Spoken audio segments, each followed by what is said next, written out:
9 मई और 26 नवंबर के वाक़यात पर 2 इंक्वायरी कमीशन एक हफ्ते में बनाए जाएं। वफाकी हुकूमत चीफ जस्टिस या सुप्रीम कोर्ट के 3 जजेस पर मुश्तमिल 2 इंक्वायरी कमीशन तश्कील दे। कमीशन के जजेस की तैनाती तहरीक इंसाफ और हुकूमत की बाहमी रजामंदी से की जाए।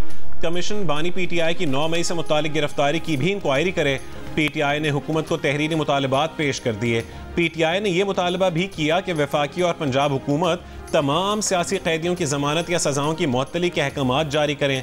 कमीशन इस्लामाबाद में मुजाहिरीन पर फायरिंग और ताकत के इस्तेमाल का हुक्म देने वालों की शनाख्त करे। जहां बहक और जख्मियों की तादाद पर अस्पतालों की CCTV रिकॉर्डिंग की जांच करे।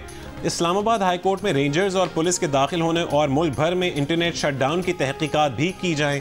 मुज़ाकरात के बाद स्पीकर अयाज सादिक ने कहा कि उमर अयूब ने मुतालबात पेश किए। PTI ने बानी PTI से दोबारा मुलाकात की दरख्वास्त भी की, जिस पर हुकूमती कमेटी ने कहा है कि हम रास्ता बनाने की कोशिश करते हैं।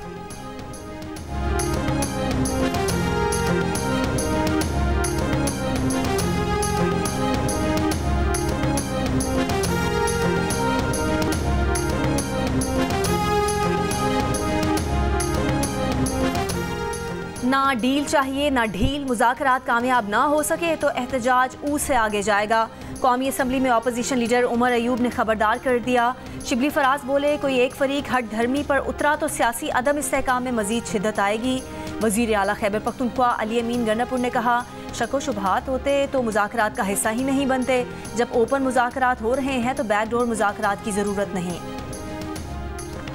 नून लीग के सेनेटर इरफान सिद्दीकी का कहना है कि 31 जनवरी से कबल तहरीक इंसाफ को हुकूमती कमेटी जवाब देगी। तहरीरी मुतालबात पर हुकूमत की जानिब से भी तहरीक इंसाफ को तहरीरी जवाब दिया जाएगा। तहरीक इंसाफ जवाब से मुतमईन हुई तो मुज़ाकरात आगे चलेंगे। 31 जनवरी की डेडलाइन से आगे भी जाया जा सकता है। आपकी और बैरिस्टर साहब की मुलाकात हुई है आर्मी चीफ से जो सिक्योरिटी पे, उसमें क्या इत्तेफाक हुआ है सिक्योरिटी के हवाले से? मेरी हुई थी, उसके अलावा तमाम पार्टी से उन्होंने की थी, तो चेयरमैन बैरिस्टर साहब भी थे। चेयरमैन PTI बैरिस्टर गौहर की आर्मी चीफ से मुलाकात की। वजीर आला KP के बाद बानी PTI ने भी तस्दीक कर दी। अडियाला जेल में सहाफ़ियों से गुफ्तगू में बानी PTI ने कहा, एस्टैब्लिशमेंट से बराह रास्त मुज़ाकरात खुशाइंद हैं।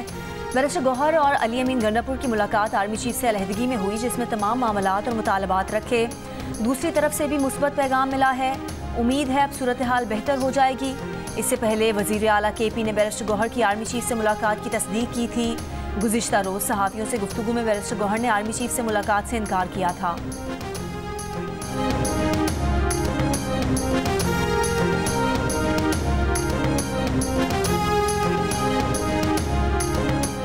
आर्मी चीफ से मुलाकात हुई है आपकी, ये क्या खबरें? नहीं, मेरी बिल्कुल मुलाकात नहीं हुई। लोग चलाते रहते हैं, बातें होती रहती है।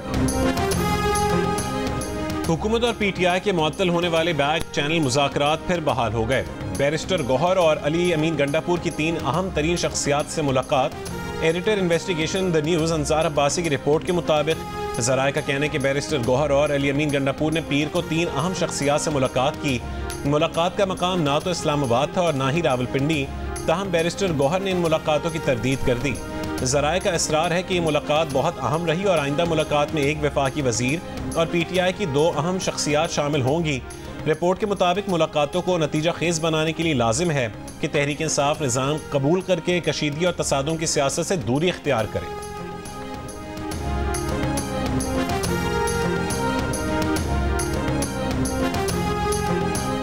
आर्मी चीफ की मौजूदगी में वज़ीर आला अली अमीन गंडापुर और गवर्नर फैसल करीम कुंडी के दरमियान तल्ख जुमलों का तबादला हुआ। वज़ीर आला अली अमीन इजलास छोड़कर बाहर चले गए, कुछ देर बाद वापस आए। ज़राए के मुताबिक चंद रोज़ पहले पेशावर में हुए आला सतह इजलास में तल्खी NFC अवार्ड में मिलने वाले 500 अरब रुपए के जिक्र पर हुई। गवर्नर फैसल करीम कुंडी ने कहा, अरबों रुपए मिलने पर पुलिस और CTG को क्यों मजबूत ना किया। वज़ीर आला अली अमीन ने कहा, गवर्नर झूठ बोल रहे हैं। गवर्नर फैसल करीम कुंडी का इजलास में तल्खी से मुतालिक खबर पर रद्द अमल। जियो न्यूज़ से गुफ्तगू में कहा कि आपको गलत खबर मिली है।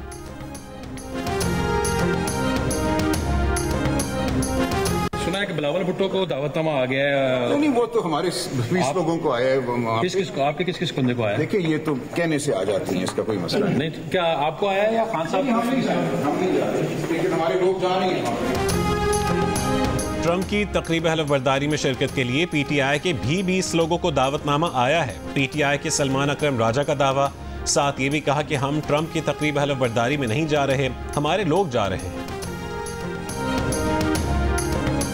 मैं पूरी PTI को चैलेंज करता हूँ, इनके तमाम लीगल्स को बड़ा एहतराम है, अली जफर साहब का, सलमान अकरम राजा साहब का, मुझे इस एक पॉइंट पे क्लैरिटी दे दें कि अगर ये पैसा हुकूमत पाकिस्तान की मलकियत नहीं थी तो फिर नेशनल क्राइम एजेंसी ने वो प्राइवेट शख्स की मलकियत में क्यों नहीं रहने दिया, उसके अकाउंट में क्यों नहीं रहने दिया, और क्या जरूरत पेश आई कि वो पूरा पैसा उठा के हुकूमत पाकिस्तान को दे दिया। 190 million pound scandal mega corruption scandal है। बरतानिया की नेशनल क्राइम एजेंसी ने रकम हुकूमत पाकिस्तान को क्यों दी? इसलिए कि ये हुकूमत और पाकिस्तान के अवाम का पैसा था। एक शख्स को 80 से 90 अरब रुपए का फ़ायदा दिया गया। वफाकी वज़ीर इत्तलात अता तारर की प्रेस कॉन्फ्रेंस, कहा PTI दौर में काबीना से बंद लिफाफे की मंजूरी दी गई, जिसके बाद जुर्माना सेटल करके बानी PTI ने अरबों रुपए कमाए। मुज़ाकरात का ये तासुर न लिया जाए कि अरबों रुपए की करप्शन पर पर्दा डाल दिया जाएगा। करप्शन केसेस का जवाब देना होगा। बानी PTI मुल्क की तारीख में वाहिद लीडर हैं जो कहते हैं कि उनका कोई ज़राए आमदन नहीं। अता तारर ने सवाल उठाया कि ज़राए आमदन नहीं तो लाहौर में 25 करोड़ रुपए का घर कैसे बन गया? पूरी PTI को चैलेंज है, बानी PTI का ज़राए आमदन बता दें।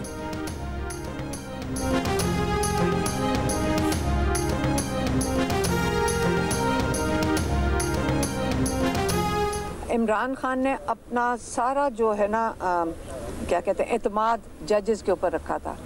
ये इमरान खान का इम्तिहान नहीं है, ये जुडिशरी का इम्तिहान है। कोई पास होगा और कोई फेल होगा। इमरान खान ने इनको सबको इम्तिहान में डाला हुआ है। अगर बरियत होनी होती तो ये पहले दिन कर देते। ये आप फिर खुद बताएं, 23 को क्यों नहीं दिया, फिर 6 तारीख को क्यों नहीं दिया जनवरी की, फिर 13 तारीख को क्यों नहीं दिया, अब 17 पे 1 महीना इसकी डेट कन्विक्शन क्यों नहीं दे रहे थे?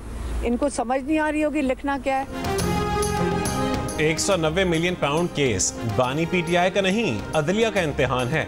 बानी PTI चाहते हैं अलकादिर ट्रस्ट का केस अवाम के सामने आए। हलीमा खान की इस्लामाबाद हाई कोर्ट के बाहर गुफ्तगू, कहा कि इस केस में बरियत होनी होती तो पहले दिन ही हो जाती। 1 महीना हो गया, फैसले की तारीख आगे बढ़ाई जा रही है। इन्हें समझ नहीं आ रही कि लिखें क्या। बानी PTI के खिलाफ 190 मिलियन पाउंड केस का फैसला कल सुनाया जाएगा। केस का फैसला पहले 3 बार मौखिर किया जा चुका है।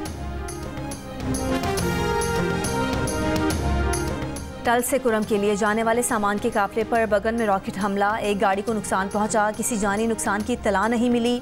हमले के बाद काफिला चेरी चेक पोस्ट से वापस चल रवाना। जिला कुरम के लिए दवाएं, सब्जियां, फल और दीगर खाने पीने की अशिया लेकर 35 मालबरदार गाड़ियों का तीसरा काफिला रवाना हुआ था। काफिले की सिक्योरिटी के लिए पुलिस, FC और सिक्योरिटी फोर्सेस की भारी नफरी तैनात की गई थी। रास्तों की बंदिश के बायस पारा चनार समेत 100 से ज़्यादा देहात में खाने पीने की अशिया की किल्लत है।